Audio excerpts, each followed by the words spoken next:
Assalamualaikum warahmatullahi wabarakatuh.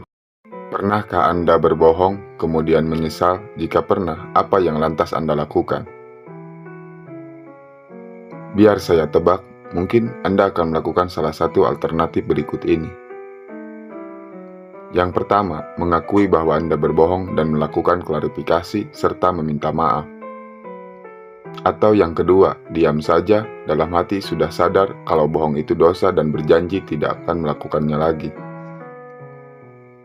Tidak perlu meminta maaf, yang penting sudah berjanji pada diri sendiri untuk tidak bohong lagi. Dan yang ketiga, malulah kalau ketahuan bohong, maka terciptalah kebohongan-kebohongan lain untuk menutupi kebohongan yang pertama. Jadinya, kebohongan berantai, bukan pembunuhan saja yang berantai, tapi kebohongan pun bisa berantai. Orang lain mungkin tidak tahu kalau Anda bohong, tapi dapatkah Anda hidup tenang berada dalam lubang kebohongan? Kalau sudah sekali berbohong, biasanya akan diikuti oleh kebohongan-kebohongan lainnya. Contohnya, percakapan di sebuah kantor di pagi hari. Teman bertanya, "Kamu sudah sarapan?" Kita menjawab, "Sudah kok, padahal belum." Teman tanya lagi, "Sarapan di mana tadi?" Kita menjawab, "Di warung depan rumah." Kita sudah 2 kali bohong. Teman tanya lagi, "Sarapan pakai apa?" Kita jawab lagi, "Nasi goreng." Kita sudah 3 kali bohong. Teman tanya lagi, "Besok aku nitip nasi gorengnya ya." Kita dalam hati, mau beli di mana? Semua bohong kok.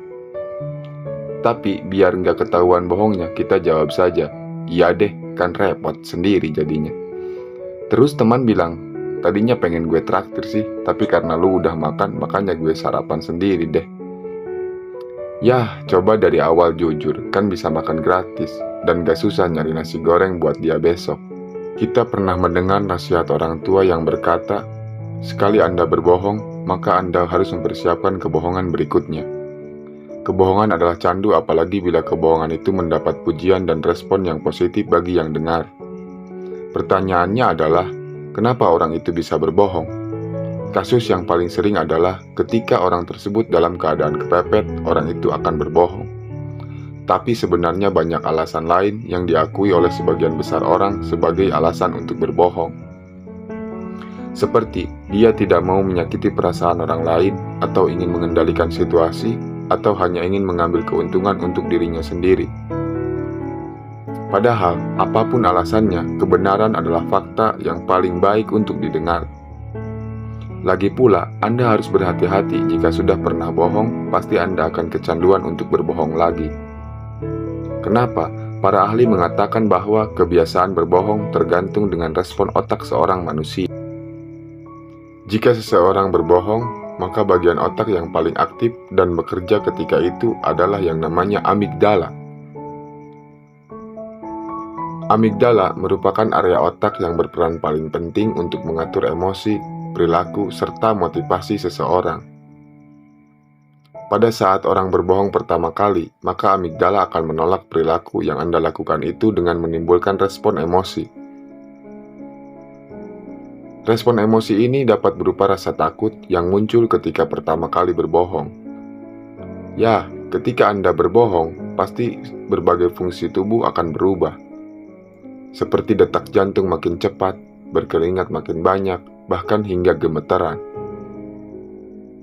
Namun, saat tidak terjadi hal buruk padahal kita sudah berbohong, maka amigdala akan menerima perilaku tersebut dan kemudian tidak lagi mengeluarkan respon emosi yang sama.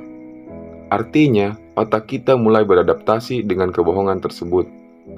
Di awal Anda melakukan kebohongan, otak Anda menolak perilaku tersebut dengan membuat respon emosi karena Anda takut bila kebohongan Anda ketahuan.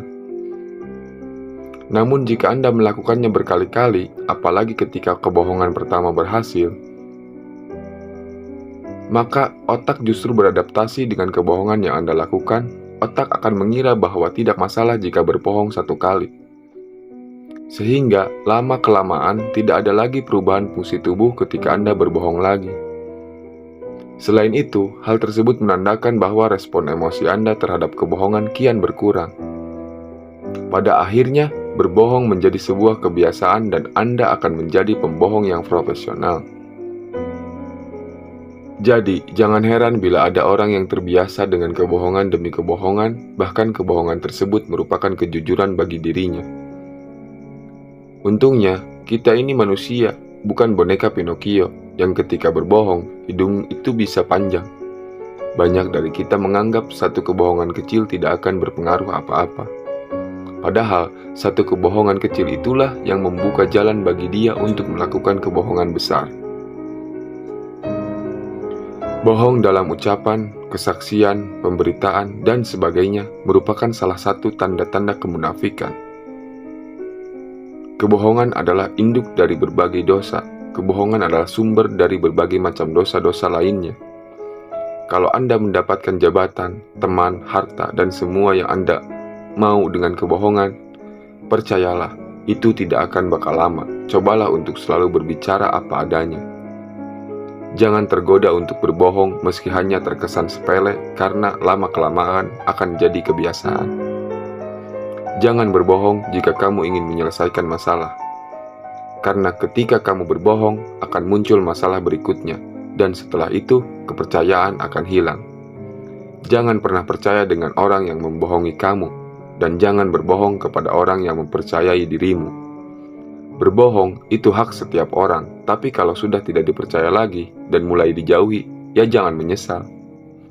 Jangan suka berbohong karena hidupmu akan dipermainkan keadaan dan kepalsuan. Jika tidak, katakan tidak. Jika iya, katakan iya. Jangan berbohong dan membuatmu merasa sakit lebih jauh. Jangan sekali-kali berbohong karena kebohongan pertama harus ditutupi oleh kebohongan-kebohongan yang lainnya. Sesungguhnya, kejujuran melahirkan keberkahan dan kebaikan pada pelakunya. Sedangkan kebohongan menyelamatkanmu sementara dan menghancurkan selamanya. Pembohong pada hakikatnya adalah membohongi dirinya sendiri, bukan hanya orang lain. Kejujuran itu mungkin bisa menghalangi kita untuk mendapatkan sesuatu, tapi kejujuran tidak akan bisa menghalangi kita untuk mendapatkan rezeki. Terima kasih. Assalamualaikum warahmatullahi wabarakatuh.